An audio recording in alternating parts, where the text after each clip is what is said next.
I can't think of a better case for silver, gold, and cash than what was said by the chairman of the Federal Reserve in recent testimony. I'll talk about it as we explore.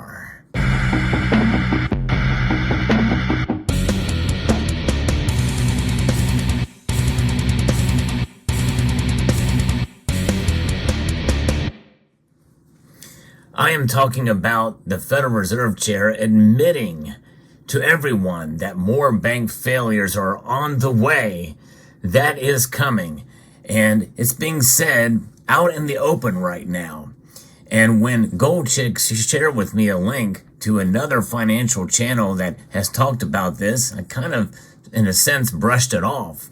But I did research and found the actual testimony that Jerome Powell gave, and it is true, and it is quite alarming. In fact, the other channel, Lena Petrova, really does sum it up well, but I'm going to put it into perspective with you and take it to the next level, because this does affect us all directly.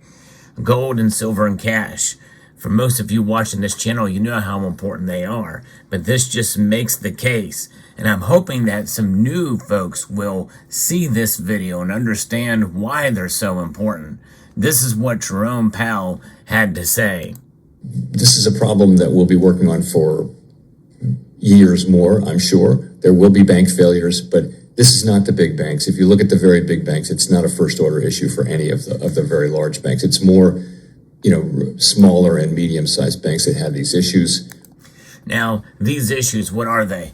It's related to the commercial real estate market. He is talking about there how a lot of these commercial buildings are not being filled with bodies because more people are working from home. And so therefore, no people, it's kind of hard to justify rents and holding that space. But what's happening here is as we move in this new era, this post-COVID era, more and more people working from home and other people just not going back to work in spite of these job gains that we've been seeing recently. A lot of those are in the service industry. The commercial real estate market is really still stuck in this doom loop. You've heard me talk about that before. But it's not just related to bodies filling seats in office buildings. It's also in relation to service-oriented businesses that are in some of these cities where there's high crime that he didn't talk about here. And that is perpetuated upon the another problem in this country that Jerome Powell didn't mention in these remarks, and that is inflation. Inflation is having a hard impact on Americans across the country. And it's more than just 3.6%, which is the official number when you aggregate core and retail headline inflation. You put those together. Well, we got a problem here, folks. And that problem is meaning that there is cracks in the economy. And Jerome Powell is admitting there will be more bank failures. He's preparing us for it. It was months since the last one, but we saw this back in 2007 and 2008 as well. And that leads us to where we are now. And what is the solution to this? Well, we can vote for politicians, and I think we should vote. I strongly believe in voting and trying to get us back on track, at least to some extent, of fiscal sanity. But it's a bipartisan problem that does continue. And but we can't put all of our hopes in these politicians. But the best thing we can do is to hold gold, silver, and cash ourselves. Cash is fungible, as once was said by a corrupt prosecutor. That's Fannie Willis said it famously. But it is true. She's right. Having cash on hand is good. It is a declining store of value, but a store of value nonetheless, that we can at least have something that is not traced or tracked by the institutions. And we know what can eventually is going to be going on with the banking system, and banks closing down, means that you don't have access to your cash. And cash withdrawals are being limited as well in some areas in the country and around the world. That's a real problem, which means that it's going to mean that we're going to have to take matters into our own hands, which means having cash on hand. And I think that it is important to have that, because I also believe in having gold and silver on hand as well. Having gold and silver in your possession is something that provides the ultimate insurance in case there is a problem down the road, especially, God forbid, a currency collapse.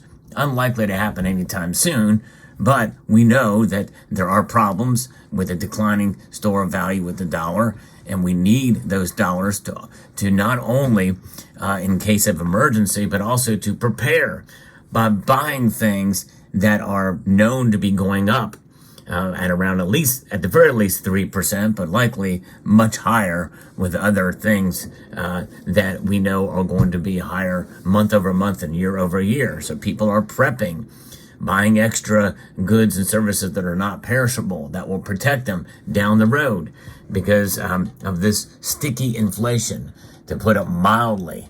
But when we have gold and silver, that is the ultimate insurance policy. And I believe, and if you're not going to buy it, if you have it, hold on to it. I would not sell in this environment. Now, people make cogent arguments for liquidating gold and silver to maybe further their business or to take advantage of an opportunity. I can understand that. I think everybody is different in that regard. As for me, I'm pretty much risk averse. And I believe that if you ever are questioning anything, just hold on to your gold and silver. In due course, you will be rewarded by that down the road. And that is why gold and silver are so important. This is one of those reasons, and why cash is important as well. But in the end, it's about protection. It's about finding what's going on, finding out what's going on in the economy, in the world. This testimony that we're hearing from Jerome Powell, he's laying it all out there for us. And we know that as the economy weakens and worsens, they are in a sticky place themselves, along with sticky inflation, and because they're going to have to lower rates, which is going to try to stimulate the real estate market again. And the commercial real estate market is in trouble right now. And I really do feel that the residential real estate market is also in trouble, but to a lesser extent. Builders right now are trying as hard as they can to get these new houses up, to get these mortgages out before there's a potential fall in that market as well. Among other things, there's so much going against things prospering right now in this country economically until something changes, especially considering that we're spending so much. Every 100 days we're adding $1 trillion to the debt. It's unsustainable. It should have been unsustainable when the debt was half of what it is right now. But they just kick the can down the road, and they do so because they know that sooner or later they're going to reset the debt, and it'll be under this new central bank digital currency, which the foundation of which is being really harnessed and developed right now and utilized with FedNow. So that's the backdrop that we find ourselves in. And so more bank failures are going to be coming down the pike. The chairman of the Federal Reserve is warning us about it right now. And this, if it's coming from him, then you know that there's something to it, and you can prepare. And I think he's trying to prepare the markets maybe to not panic, and that's fine and good. But how can we protect ourselves? He's not going to tell you to hold cash outside of the banking system. He's not going to tell you to hold on to gold and silver. No, he's not. It's up to us to be responsible for our own financial well-being and assurance that we are protecting ourselves and our families. Holding gold and silver and cash is the way to do so. And this is why central banks around the world have been doing it too, because they see the risk in the dollar and in the banking system themselves. So they're exchanging some of their foreign exchanges, especially in dollars, and into gold. That's one of the major reasons why gold's price has been at an all-time high for days now, breaking new records. So we'll see how this all plays out. Let me know what your thoughts are down in the comment section down below. If you enjoy content like this, then I hope you will consider subscribing to the channel and press that like button if you find value in the content I provide here. It does help get the word out. And I want to extend a multitude of gratitude to each and every one of you for taking the time to watch this video, and to encourage you to please rate, share, comment, and subscribe.